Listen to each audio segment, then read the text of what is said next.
তো হিন্দু মালু সালারপুর হিন্দু রাজাকার ব্যবসার ভরা বাঙালিদেরকে অসম্মান করে কথা বলেছে। ভারতের গোষ্ঠী চুদি, ভারত খানকির পোলারা, ব্যবসার পোলারা আমাদের শোষণ করে।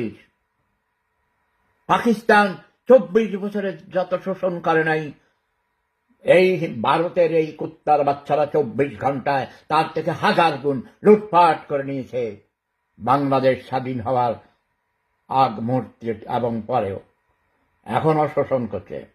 বাংলাদেশকে পার্মানেন্ট মার্কেট বানিয়েছিস খানকির পোলারা, আমাদের তিস্তার পানি দিস নাই, ফারাক্কার বাঁধের সমস্যার সমাধান করিস নাই, বাংলাদেশে পচা ডিম সাপ্লাই করিস, খানকির পোলারা কচ্ছপের ডিম পাঠাইয়া কস মুরগির ডিম। তোদেরকে আমরা গরুর গোস্ত খাইয়ে ছাড়বো এবং পুরা ভারতবর্ষকে